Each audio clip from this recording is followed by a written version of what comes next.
Fincho, how are you, mate? Good, mate. Yeah, good. Looking forward to this. Good man. So, another episode of the Diving Deep podcast. This one's a little bit different to some of the others that I've put out. This is a good mate of mine, Adam Fincham, one of my best mates. And this podcast, this actual episode, is going to be about sort of telling his musical journey, but from the dance floor rather than from the decks or the studio. So, I'm quite interested to hear. So, I want to give a little bit of a run through of this man's raving career. So, he's been at it a while. Been in the game for almost 15 years, I'd say. Started around 2007, went to university in Nottingham, and pretty sure that's where it all started. So, yeah, mate, you've been around a bit. Yeah, it's weird hearing a bit of a tale of the tape of your raving career, I've got to say. But no, it's mad. It's 15 years, and I'm only 34 as well, so it's one of them. So I think probably the place for us to start from is what I want to ask you is a little bit before sort of getting involved in dance music, because I know like you're a fairly multi-genre sort of guy. It isn't just about house music, you like various genres. So before that, before you got involved in any sort of dance music, where would you say even your musical journey started from, your earliest influences that you can sort of remember? Yeah, well, I'd say that I didn't really grow up in what I would regard as like a musical family. I know when we've had chats in the past, is like there was always kind of like tunes going on at your house. You had a jukebox and whatever, and you had quite a musical family. But I would say that my parents weren't that musical. Even trying to tease out of them over the years like what they're into, other than a few like 80s, but 80s acts. I wouldn't say that there was a lot going on really at home. But I guess the most tangible, I mean, there's an obvious thing that when you go to like primary school, there's like pop music that, do you know what I mean, that everyone's into at that point, because you're like 7, 8, or 9, and you listen to it or whatever. But I guess the one for me is that the first time I remember listening to music and thinking, fucking hell, what's this? Is Oasis, What's the Story, Morning Glory. So basically, I can remember it. I remember we used to go to my cousins in Banbury. And on the way back, we'd always go look at a weekend. I think it was maybe like Saturdays or Sundays, whatever. And we'd drive back a bit late. And I remember he's like sitting in the front of the car. And my dad went, "Oh, Dad, put that tape on. Put that tape on." It was like, "What's the Story, Morning Glory?" Amazing album, and not dance based, but an act I went on to absolutely love and see a few times. And just listening to it, like probably only a half an hour car journey back, I remember thinking, like, fucking hell, like what? Because I couldn't have been older than like 8 or 9 or 10, maybe even younger. And that's probably the first kind of element of like music which properly emotionally, I reckon, got me. And then outside of that, I'd say when like I grew up in a village, and my friends and us, we're kind of into things like Blink-182, Chili Peppers, because at that age everyone was kind of like, it was almost what I would regard in Britain as like a bit of a skatery age. That music was quite big, those bands are wicked. Blink-182, Red Hot Chili Peppers, that's what all my mates were into, myself included. I kind of followed what they like, really. And then I went to secondary school, and as you do, like made more friends. And I remember kind of the friends that I made at that time, they were kind of listening to I remember them listening to a bit of hip hop and whatever. I was at my mate's house, Matt Polton's, and I remember hearing Ludacris for the first time, word of mouth. I know you like hip hop as well, and that was like, got the CD. I remember that was the age where it was quite a big thing to, even in your own. I only had a little box room, like house that I lived in, and you go. I remember went to the electric shop, probably like for a birthday present or Christmas or whatever. Bought a massive hi-fi. We've got the bass boost buttons and that, and massively got into hip hop at that age. So I think that really hip hop was probably the first genre which I wanted, like, really discovered. At that age, you had things like LimeWire and all that type of shit. And a couple of years after that, it was you got into the like mini disc generation. I remember the mini disc player and stuff. And then you had the mobile USBs. It's mad. Like, I remember I had a USB stick with headphones attached to it, and all I could have on it was 8 tunes. But I think it definitely the earliest would be What's the Story, Morning Glory. But I remember majorly got into hip hop from about 11 or 12, and yeah, that Ludacris Word of Mouth album. Yeah, you can listen. It's a hip hop album, and there aren't that many that you can listen to start to finish. And I probably can't talk about hip hop and my mates at that time without mentioning Dre 2001 as well. I mean, that is a masterpiece, isn't it? Yeah, great album, definitely.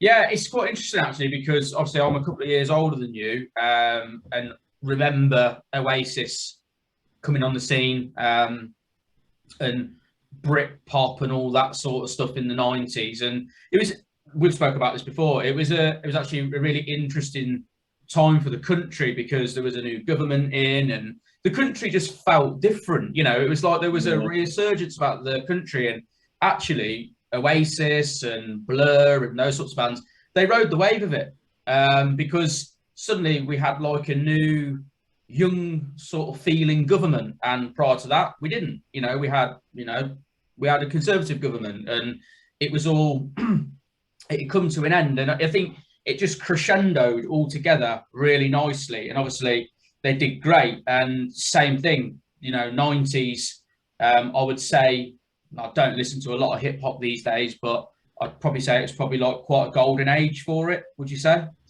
Yeah, well, I guess the thing is, at that point, well, for me, I was listening to hip hop in like the late noughties. I would say that it was. I mean, early 90s would have been good. I mean, imagine being. I always think this. Like, imagine being 18 in the early 90s, and you love like Oasis, Blur, Stone Roses, and then the rave scene kicks off in Manchester and all that.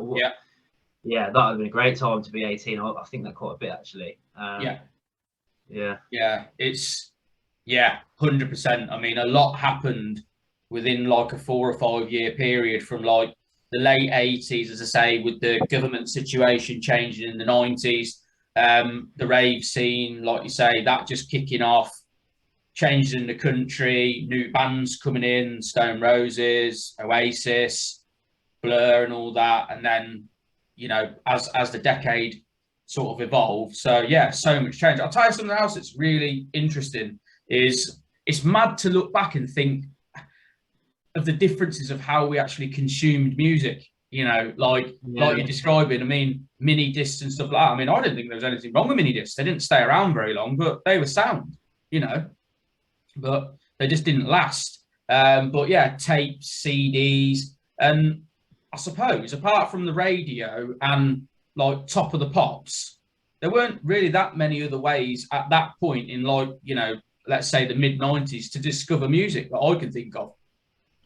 Yeah, I mean, I was lucky at that point. We had a PC at home with the internet, and I was soon, my mates, a couple of them had LimeWire, so I soon cut on that you could find music on the internet and download it. So that was really how I accessed it. I think what's different from then to now is that like I made that example of, I had a USB thing with, I think you could only have 8 or 10 tunes on it. You had to I had to choose the 8 or 10 tunes that went on that. And you really you grow to absolutely love them. Whereas the things with Spotify is amazing, don't get me wrong, but you can't. You've just got you've got so much access to so much music now that it's easy to kind of get into something and then you don't listen to it again for a while. But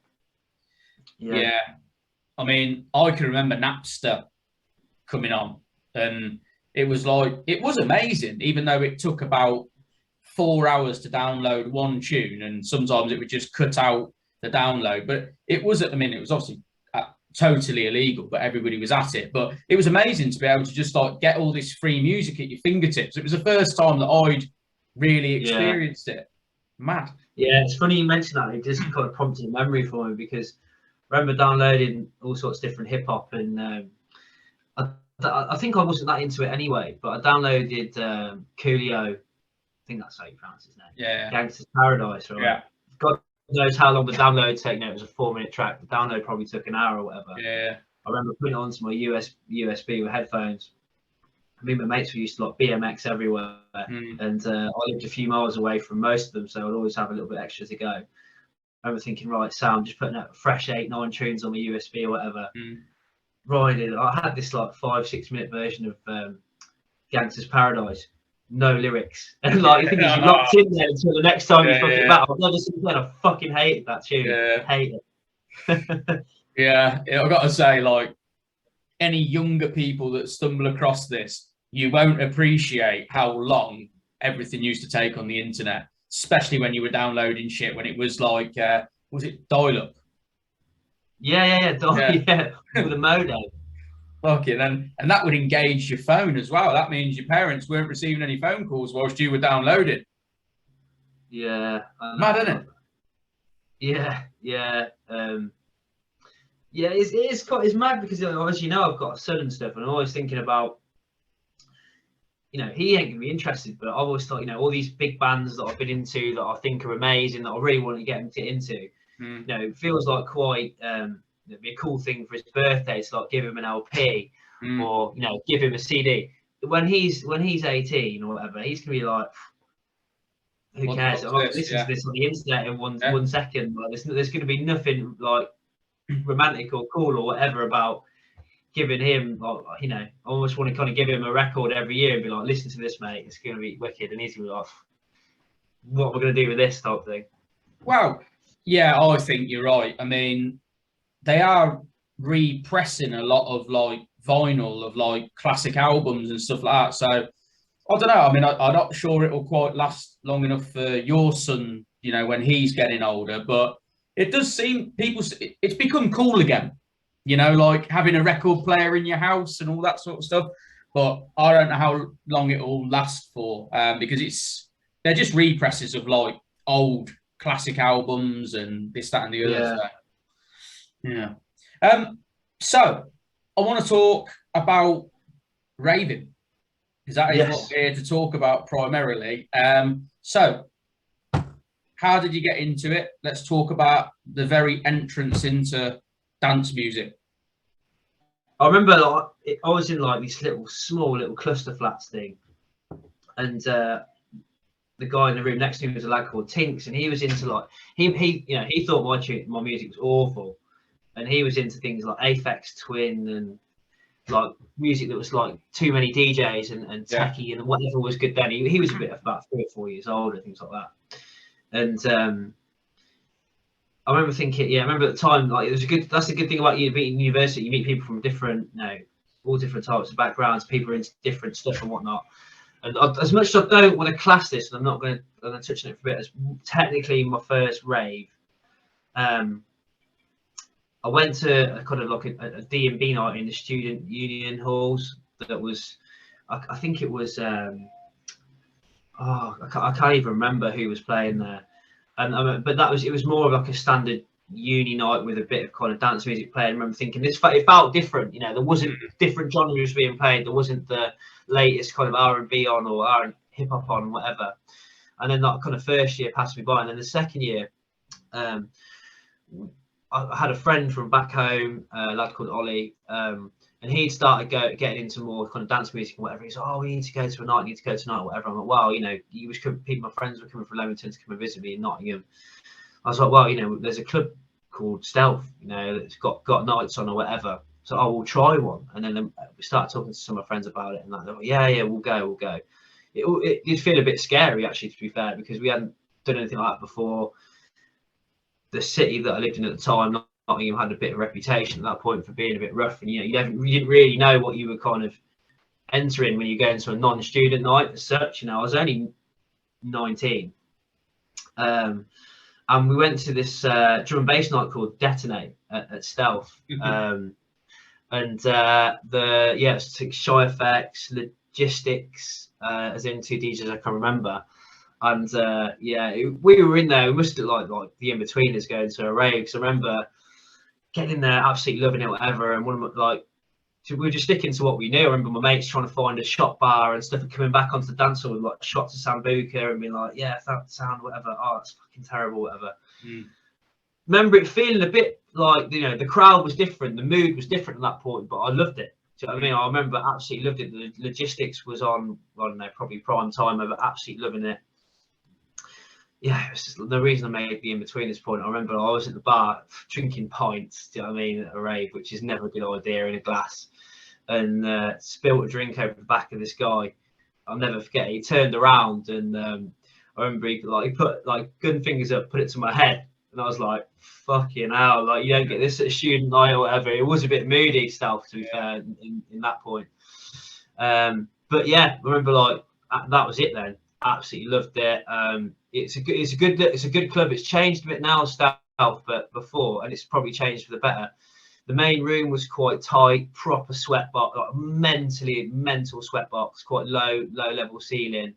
You know, on the busiest nights, you had to get in there early. You know, there was plenty of times they shut that main room because it just didn't have the capacity. But yeah, I would say that the first kind of proper rave would have been Detonate, and when I must have gone on to go to another 10, 20 Detonates and loads of different nights in Nottingham. It's you know, I started off going to D&B nights, but by the end of it, we were going to like some tech nights. And at that point as well, there were quite a few DJs just doing mashup sets. Like, I remember having Powers come back from Leamington. We go and see like Zane Lowe and like DJs like that who would just like, you know, they play like the Clash into like Pendulum into. Well, you know what those kind of DJs are like. It was wicked. You know, I've always, for me, we'll probably go on to talk about it. Like, as I stopped going to less drum and bass nights and then more house nights, my transition was a bit like, you know, where's the energy? Because you get that's the thing. You know, I've dragged you to a few D&B tents at festivals and stuff over the years, and I think in terms of the rave dynamic and energy, you can't. For me, that's where I started. And that's like, you know, what I was originally used to, and that's why I quite like that mashup style that you used to get some DJs do, because they're kind of probably playing 2 minutes of a track and then chuck it into the next one and jumping away from genres, and that energy is there. And I think that's why when I first started going to more house nights, more often than not, I did, you know, certain ones and think, oh, you know, this is I wouldn't use the word boring, but that's the only word I can think of. That just didn't have that like dynamism to it, that energy. Yeah, it's almost like it's two completely different vibes, isn't it? I mean, like you say, when you go to the D&B stuff, I mean, there's certainly no pretentiousness about it, is there? You know, people are there to have it off. Where certain genres of house music can be a bit different, you know. But the mashup style that you're talking about, you know, I wish there was more of it, really. There probably is, but you don't really see it within the genres as much. But that's a right skill, you know, to be able to play lots of different genres of music and still keep people engaged and on their toes. And, you know, that to me is like being a proper selector, really. Yeah. I mean, I can't comment on the technical aspect to it, but yeah, and I think that's probably why as well. When, you know, I do love house music in a big way, but I think, you know better than anyone that my kind of taste of house music always has that kind of like what you once called, I didn't know was called, you know, US garage house. I didn't know it was called that. For me, I used to just call it bass house. Yeah. And you know, bass house is a genre which developed in the UK to something that I ended up, you know, wouldn't be really my thing. But that's the kind of the house nights that I tended to kind of wanted to go to. The acts that I wanted to see would always have that kind of like bassy, kind of slightly more urban, if you want to call it that, element to the tunes. Yeah. Whereas, you know, deep, you know, what kind of transpired really when I first started going to raves was, you know, early 2010s and whatever. Deep house was the thing. It was well trendy. Yeah. But yeah, I never really took to it. I remember I went to Ibiza with a few uni pals and that. We went to DC10, went to Paradise. I'm probably one of the only people who went to Paradise DC10 and thought, fucking hell, this isn't really my thing type of thing. I found it a bit boring. Maybe not boring, but I don't know, just like there wasn't enough like peaks and troughs to the set, and yeah, it wasn't for me. Yeah, the deep house era it became trendy. That's when house music first started to become trendy again. I think in the UK is when the deep house sound came back. But to me at that time it was more just house. But yeah, it's difficult to comment on the subgenres as well as you do, I guess. Mate, there's so many. That's the thing, is like when I first got into this in like 2000, 2001. There wasn't all these subgenres. I mean, there was, but not the way it is now. There wasn't so many subgenres. Basically, you did have deep house and stuff like that, but you didn't have tech house. You didn't have all this like future house. You didn't have bass house. You didn't, you know, they were all. It was all just like almost amalgamated into the one. And you know, people just branched off and played different sounds of house music. Like, say, like there was really no tech house that I can think of. There was techno, you know, but that was like proper techno. You know, it was not like house music. So it's changed quite a lot. Like now, you know, there's different sounds of different subgenres, you know, within that subgenre. It's fucking mad. But yeah, so Ibiza, what year did you first go there? I had to, you know what my memories are. I had to go on Facebook and just double check when the first year that I went, and it was 2009. First ever rave in Ibiza in 2009 was Cream, Amnesia, Paul van Dyk in the main room. Just like, you know, at that point I wasn't a total dance music historian or whatever. It was like, let's just go to what, you know, when you first get there, still young, just go to what sounds good. You know, Cream had that reputation. Yeah. And yeah, you know, still remember like had amazing first night in Ibiza. Main room, Amnesia, pretty special room. You know, the ice, you know, experiencing the ice cannons, like smashing in the face for the first time. You know, Paul van Dyk playing his classics, so it was decent. Yeah, it was good. Like, I've been 6 or 7 times. Loved the place. Early memories really are just that, and then the one that took me back the first time around was if I had to say the thing that I would have gone home and told my mates about, it would have definitely been Zoo Project. I've never been to anything like that before. In terms of just, I mean, like, yeah, it definitely wasn't the music I'd have been listening to. That was much more underground. What I'd at that point regard as an underground sound. I'm pretty sure, but I can't be certain. I'm pretty sure the first time I went to that Seal Pit, I saw the Martinez brothers. Because you know, later on in life, I come to see, you know, they got bigger and whatever. I'm thinking, oh, they're definitely the two brothers that I remember seeing that Seal Pit Zoo Project. And I remember going to like another part of the Zoo Project and just like we were dancing and that for a bit. And that's the first time I never heard house music with a bit of a tribally vibe to it, and I fucking loved it. I'd have never heard that back home. No one would have played it. No mates played it. Whatever. I'm just thinking like that's the amazing thing about if you're into dance music and going to Ibiza, is just, especially at a young age, you know, maybe 19, 20, 21 or something. Yeah, finding new music and hearing new music. That's a special place. We had some good memories in Zoo Project and some wicked memories in Ibiza. But yeah, 2009 was the first time I went. I think we went for a week. I think we went to 5 super clubs in 7 nights or something. You don't even know how you managed to get through it when you get into your 30s. Yeah, I remember doing Tiesto as well. Tiesto at Paradise. That was, again, probably. I know you're going to come on to ask me about kind of like standout raves or whatever, and that would be in the conversation in my head when I first thought about it. Yeah, you know, he's a legend, isn't he? And at that point, what he was doing was indie music was big then. You know, like the Arctic Monkeys, the Killers, and that kind of phase. That was, you know, that was popular then. And he was doing trance versions of tracks that I've been listening to in like a club like Sugar and Smack, and I'd never heard anyone do that before, and it was just incredible. Yeah, that was again, that's definitely in the conversation for me for one of the best raves that I can recall. Yeah, he was fucking huge, to be honest. Like, I mean, I remember his early stuff, like his really trance stuff, because he used to be part of a duo with, you've heard of Ferry Corsten, haven't you? Yeah.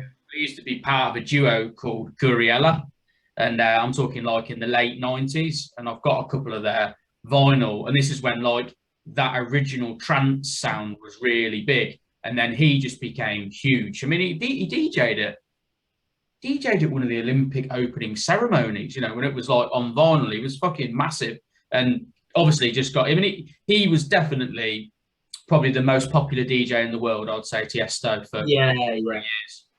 I think he was definitely huge before I started going to raves, but you know, he had that legendary reputation. It was always a guarantee we were going to go and see Tiesto.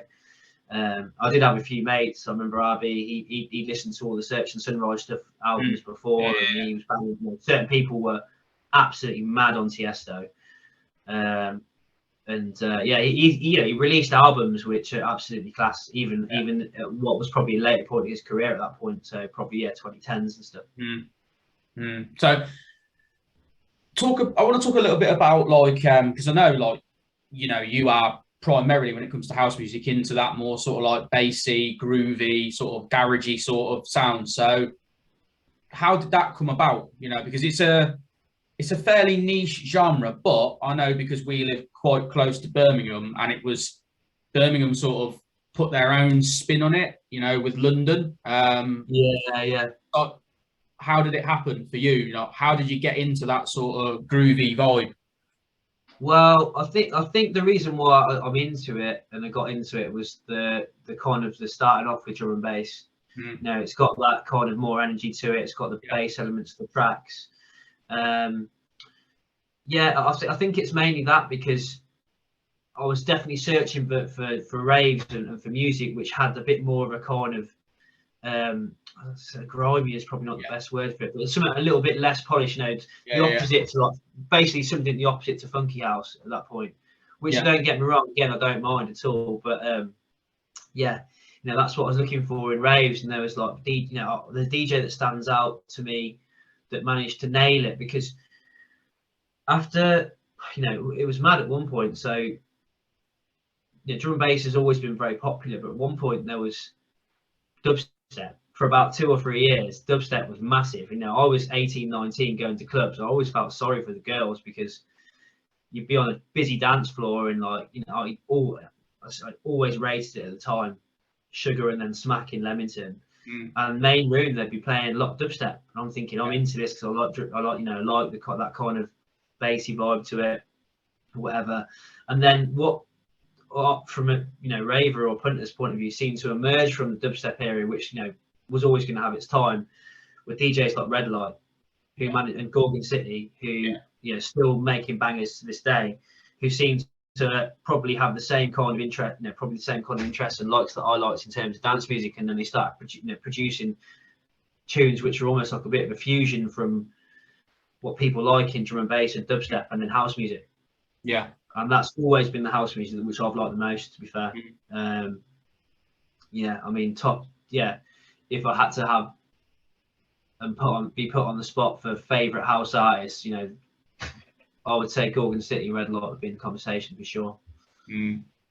It's interesting actually, and I don't actually know the reason why it was championed so much in Birmingham, but I can definitely talk from the late 90s and probably like early 2000s perspective, because that sound that you're describing, it wasn't quite the same as, I would say, like the sound you're describing was more grimy, whereas the original sort of US garage sound with the same sort of drums and the sort of more groovy bass lines and that then came over here, turned into UK garage, later turned into two-step, and then it got well commercial, and then like in the later 2000s seemed to re-emerge, same sort of vibe but dirtier, and that happened in London and Birmingham. It was more like you say, like garage with a drum and bass twist, where it wasn't like that so much before.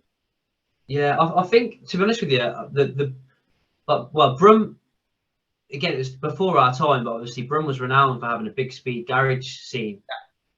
And I think so there was local Brum DJs or whatever that would have definitely been drum and bass heads into speed garage or whatever. And I think that's why that kind of element of subgenre of house that I like became big in Brum. I've probably been to less raves playing that than you think I have, to be fair. When I was ever going over to the Rainbow, it was for big lineups. I didn't go to that many nights like 231 or anything like that, really.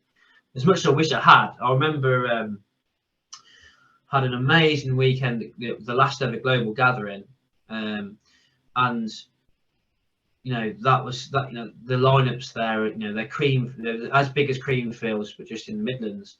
And I remember that there was Global was a 2-day festival, all day Friday, all day Saturday, into the early hours of Saturday, and we had the best weekend ever. Amazing weather, and just it was a really memorable weekend and festival. And then I remember that me thinking, right, whoever we saw last was that, and my mate Ali was like, no, there's somewhere we can still go. There's this place called the Bunker. Like, right, there's half foot over to like a different part of the festival. And we landed in like I think the 2:31 was still going for like another hour or 2 hours, and everyone in the whole festival was trying to get in there. And we got in there, and it was I think it was a 2:31 night. It was I always remember it because I remember getting back and wanting to try and find the set on the internet. It was like Alex Parkin, Mark Spence were the two DJs I remember, maybe Pete Graham as well. All kind of legends in the Brum scene. But I never really saw them and went over to nights in Brum to see them. But I remember that last 2 hours of Global, absolutely wicked.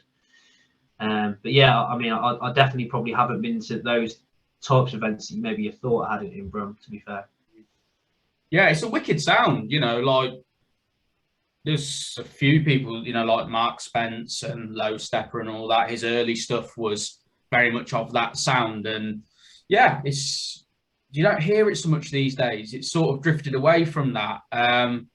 It's almost gone back to what it was originally, which it's my very early memories. I'm talking before the likes of like DJs Inc. 138 Trek and all that sort of stuff came about. Yeah. It was like Wookie and all that sort of UK. Yeah. It was more for the girls. Women loved it. They loved it as much as because it was cool, and it had the nice vocals on it and everything like that. And then it got a bit more, what the kids call it, vibey. You know what I mean? So yeah, that's why I kind of, when I said that, if you ask me what kind of subgenres of house I'm into, I kind of used the word bass house with a bit of trepidation, because there's a bass house scene which like matured into the UK, people love, which yes, it's all right, it's not my thing. I couldn't stand that track when it first came about, 138 Track. I used to see it in the racks in the record store all the time, and I used to think, this is shit. I was thinking it isn't shit. It's actually probably quite pioneering for the time. But at the time, I used to play it, and I was thinking, this is just like, it couldn't get any more simple, but it was fucking massive. Yeah, well, Zinc's an interesting one, because Zinc was a D&B DJ, right? And then for a couple of years, he was touring, doing his own genre of house called crack house. I don't know if you know this. Never heard of that. No. It was just like house with mad energy. I remember seeing him once. And, it was good. But yeah, I think he created and probably finished crack house. The subgenre I've never heard, I've got to say. Yeah, I think he called it himself. Yeah. What about sort of standout rave memories then that come to mind? Oh man, this could change if you ask me this next week. But I can't put it down to one. I definitely can't put it down to one.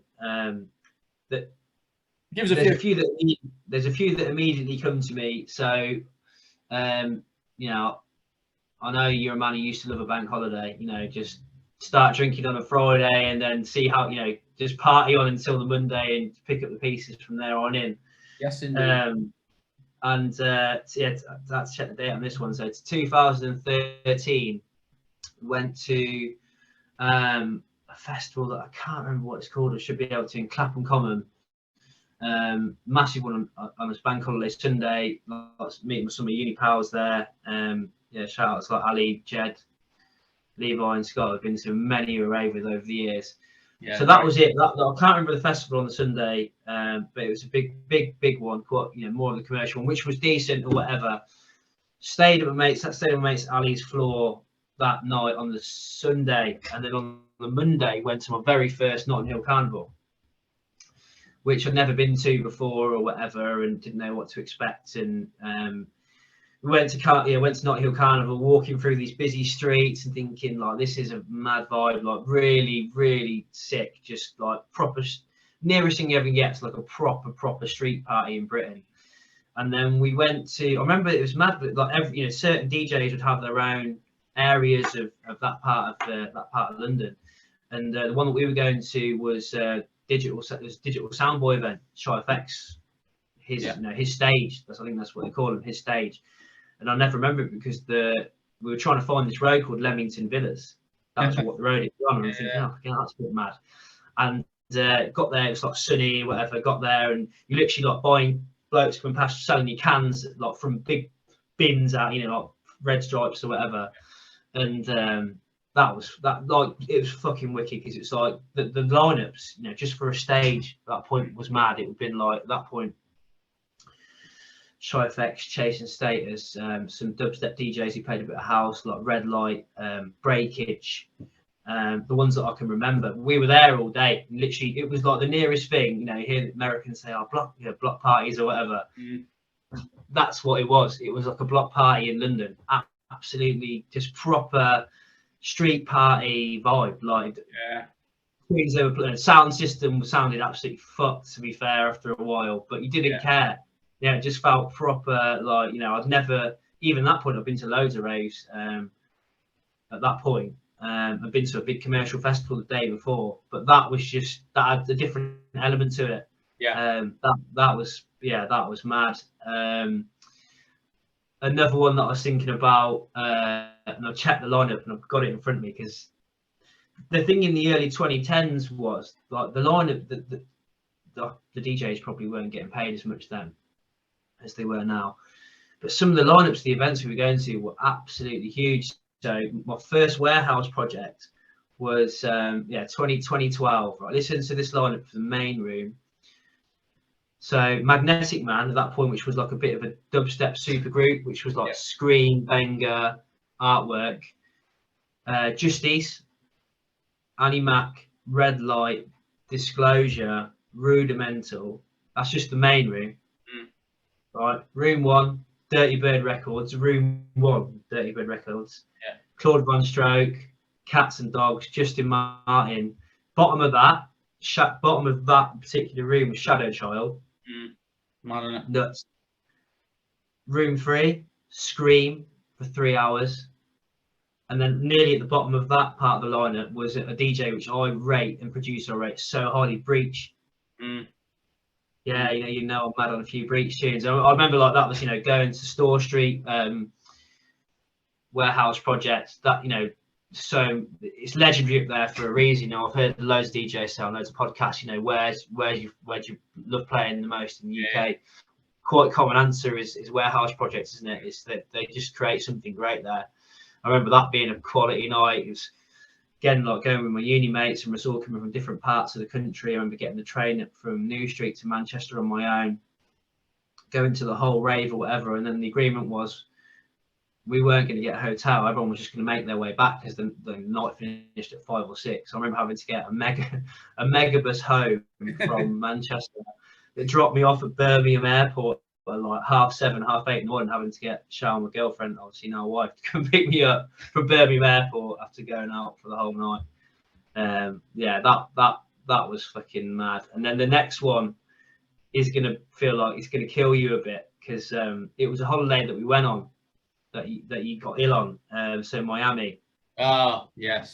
And we happened to see Gorgon City do they were touring an album, I think. And we went to a rave in downtown Miami. I remember you came, you were struggling that day, went out for a meal, and you too fucked. Obviously, with those lads' holidays, they were a marathon, weren't they? The best of times. But that was amazing. Just I've always, that they are. It's probably not the coolest shout in the world to say that. Gorgon City are one of my favourite house acts, but they're fucking brilliant, mate. They are top of the game for me. And that particular album, which I can't remember what it was called, they were touring it, and it was just banging. We had they did a 2.5 hour set. We loved it. We went with a couple of pals who probably weren't akin to going to a rave like Paul Ward. He just spent the whole time jumping up and down, pulled his hamstring on the dance floor, which we've ribbed him about quite a few times. That was funny doing that. That was just that was my type of house music night. Like long 2.5 hour set, but just brilliant. Like the tunes by way of house for me were bang on the money.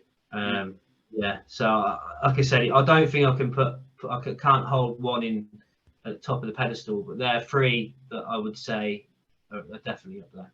And there's probably about 10 that I've forgotten, to be honest with you. Yeah, mate, Gorgon City are wicked. You know, even like the stuff I think it was last year. The stuff they brought out last year, you know, the more vocal stuff, that album, Olympia, all the sort of headline tracks off that were all wicked. Yeah, no, they were, mate. So I'm having a drink.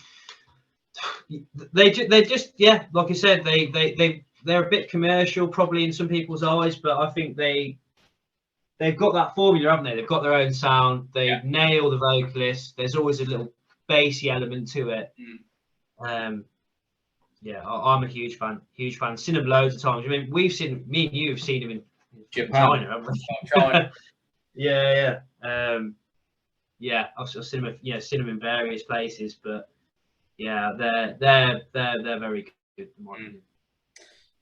Best DJ you've seen live? Difficult. Right. I'm not going to say one, but I'm going to say two. On. I think one you may have been able to guess because you were there, and it's probably the most sober we've ever been in a club in Ibiza. And it was that time we went. You know what I'm going to say, don't you? That time we saw Eric Murillo in Pasha was sick. The first time I've personally been to Pasha. Had a bit more of a grown-up kind of atmosphere to it than lots of the clubs in Ibiza, I'd say. So it was nice to go to a club for the first time. Didn't really drink much. I think we'd had a heavy one the few days before that. But I'll get me, you, and RB. We all wanted to go. You know, there was probably 10 to 12 of us on that trip. Only 3 of us that went because we just wanted to see Eric Murillo, didn't we? Yeah. And he was just different gravy. Like it's hard for me to put the pinpoint on it technically or whatever, but he just seemed. I remember he had good presence behind the decks. That's the thing I remember really vividly. And yeah, it's mad to think that the big tune that he played that night was a Chris Brown tune. He did a tune with Chris Brown, the R&B artist, which just stands the test of time. It's still a good tune. But I just remember thinking, like, you know, I've seen loads of DJs or whatever, but this guy, for reasons I can't really put my finger on, and you'll probably be able to kind of talk about it better than I can. I remember thinking, no, this guy he's mustard. Yeah, I mean, obviously, R.I.P. Nobody really knows the circumstances, and you know, it all got a bit negative towards the end before he died, obviously. But I can honestly say, like, from my perspective, from a music and DJ, and you know, he owned a record label called Subliminal, which I've got loads of vinyl off that. He was a fucking don. You know, you can't. You know, he was one of the most in-demand DJs for a reason, because he was shit hot, and the music he produced was all. I mean, he's absolutely in that clique of like Roger Sanchez, Masters at Work. You know, that sort of old school top tier clique. I mean, he's definitely in that 100%. Yeah. And then the other one who I've been trying to drag you to go and see, but you can't see him that often anymore, is a DJ called DJ Yoda. Oh yeah, yeah. I think I wish I kind of knew how to describe or what he is, but it's basically like kind of a mashup. He's just super technician. Yeah. I remember seeing him play. I've seen him play in festivals, seen him play in Leamington, in Nottingham, and he'll jump around, like, you know, I was talking about, like, I like those mashup DJs and whatever. Yeah. But he does it with skill. I think I think I've seen him DJ with like 4 decks on the go, and he does like an AV show with screens and stuff. He's an absolute don. You know, proper technique. You know, probably plays a bit more kind of like hip hoppy type stuff. Yeah, he's amazing. Again, I'm probably not doing him justice in my description, but if you go and see him. He's a good night for he's a guarantee in my opinion. But yeah, I'd say for different reasons really. But yeah, Murillo, that was it was a funny night that, weren't it? I remember feeling well out of place in that club. Like, we went, RB was Easy Smokes, and I remember going out to the smoking area, me and RB, and it felt like we were surrounded by like Italian supermodels, or whatever. It's just like, where the fuck is this place? Like, this isn't like some of the clubs I've ever been to before, and which makes me laugh all the more about that time that you and Paul Ward managed to get into the VIP. What with you? You've been at a boat party with some stupid vest on or something. What was the vest? What the vest said? It said something like, if you're gonna fuck loud or something. Like, it was terrible. You know what I mean? I'll tell you, we've been on a booze cruise that day, and I'd lost my t-shirt, and I had to go and buy something. I thought it'd be really funny because when I lads holiday to buy like one of these, you know, it was like the keep calm thing. Yeah, but they're obviously some different wording. And yeah, like we rocked up. They seemed to like the look of us or something like that, and we didn't really know what was going on because I had a pair of swim shorts on and a pair of flip-flops and a vest that was fairly chabby, and Paul weren't dressed much different. And yeah, we seen Green Velvet. I forget who else was there. He was really good. And there was a mad halftime show with dwarf mice that Paul Ward ended up having a pillow fight with, and then some acrobat started flying through the air with a laser in his arsehole, which who's not really used to that sort of situation, was a bit taken aback by, so to speak. But yeah, mad, I've got to say. Any events still on the bucket list? Because obviously you've done quite a lot, you know.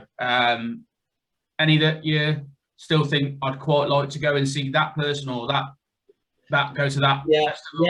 Yeah. I mean, I'll definitely be honest. Like, obviously, you know, I am 34 now, and I'll probably speaking for some of my mates as well. The want to go to them isn't as much anymore. You know, to stay out till 5, 6 in the morning, be dead for 2 or 3 days. That's not there as much anymore. I'll be honest, but I'm sure most people get like that when they've been going to raves for 14 or 15 years, whatever it is. I'd say there is a few. And there's one that's probably going to spring a bit of a surprise to you. Artists, there's one that managed to elude me for ages, which is Paul Wolford. Right, yeah. Wolford, isn't it? Yeah. Well, you know, Special Request, you know, I think Special Request 80 sets are supposed to be pretty legendary. He's become like, you know, he's had chart success in the last few years, but I've been into him for a long time. He's an absolute don, in my opinion. He's someone who I'd like to see.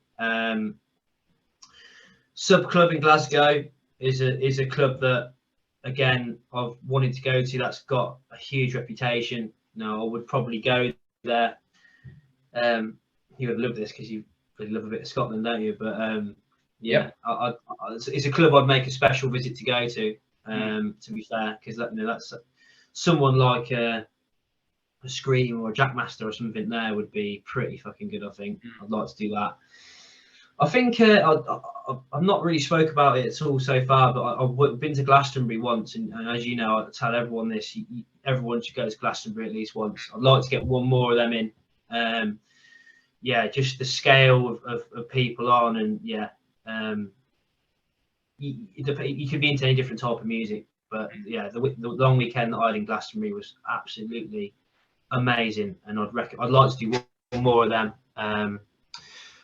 Other than that, maybe a Defected Festival in Croatia.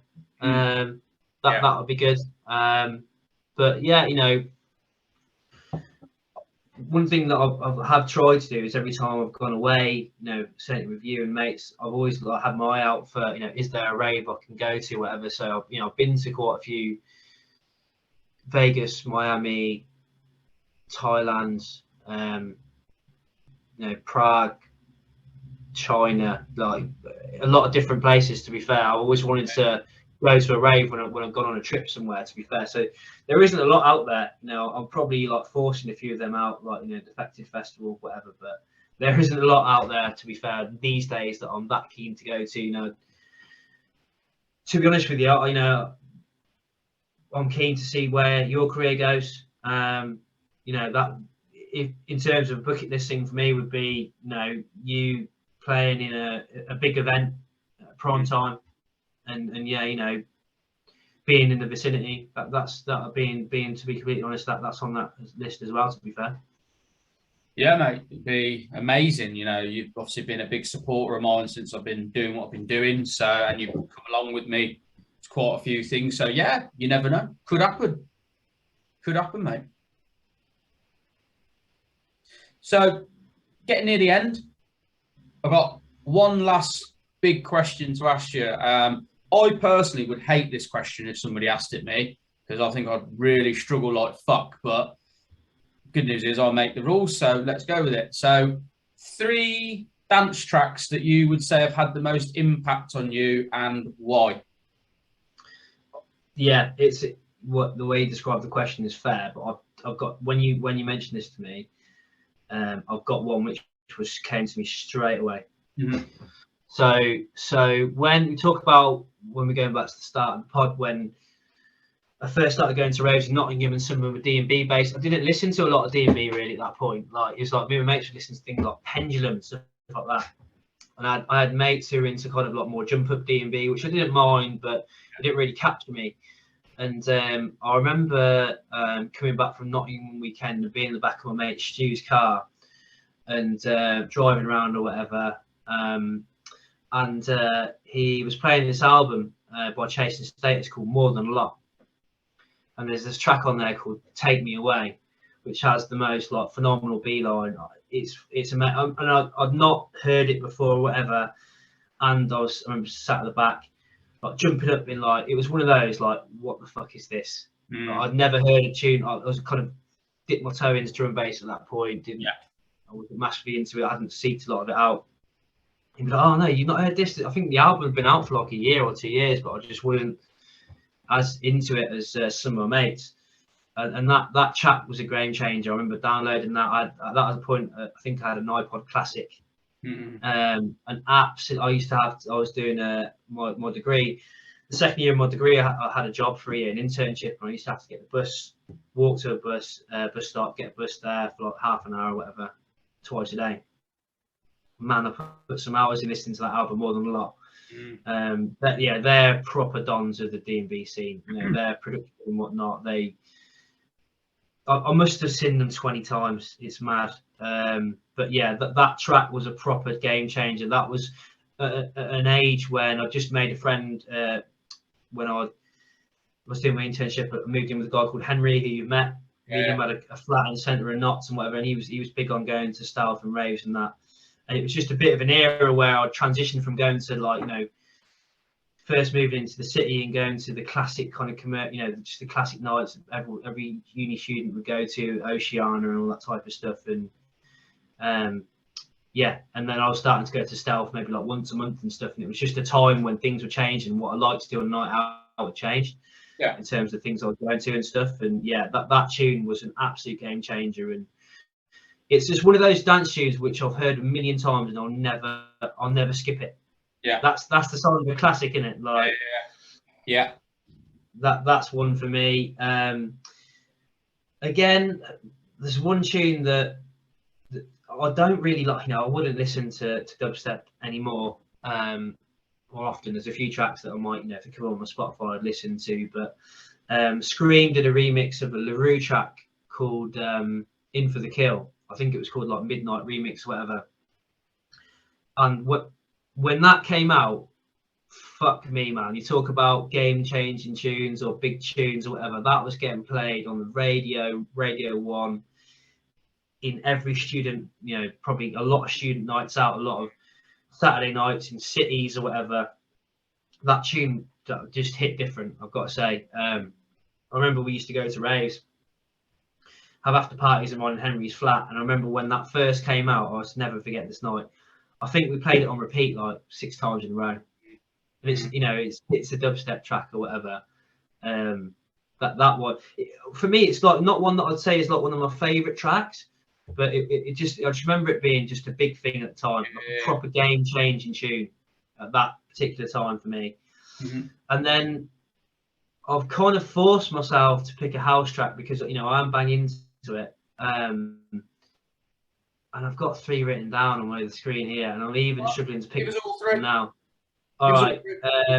So Hugo Bashmore, Battle for Middle U.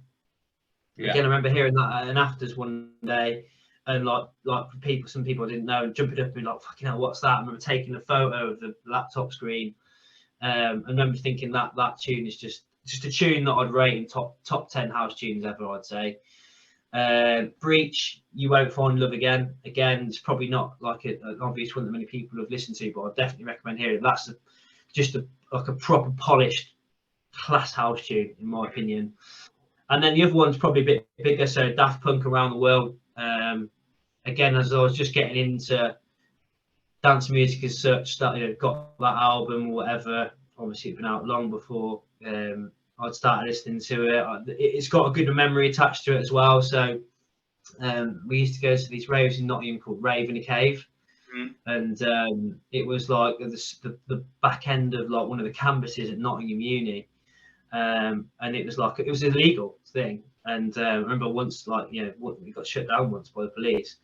But we had this one really, really good night that finished at like 7, 8 in the morning. Some funny stories from that I won't embarrass people on this podcast. But I just remember being like stood on this rock with mate Ali and Dave Macker at like 7, 8 in the morning.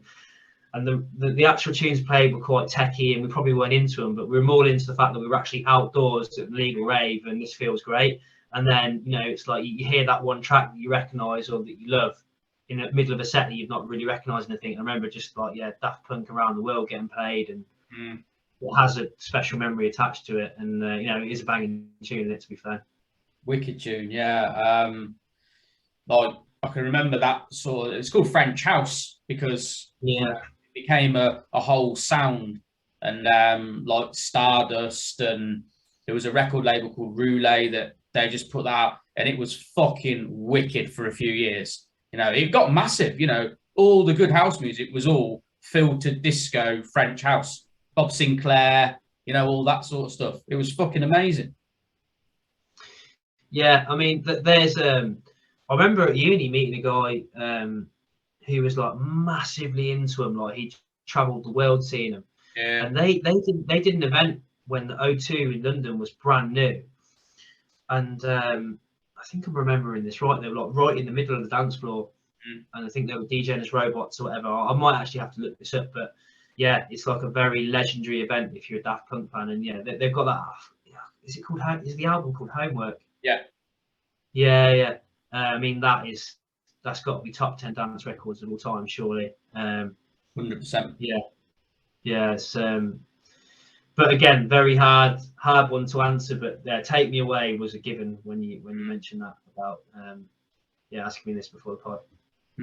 Mad actually, because if you look at like, for instance, like Daft Punk, that they were from an era where being mysterious, because there was no social media, the only way you could really get to know about people was either go and see them, buy their records, or read about them in a magazine.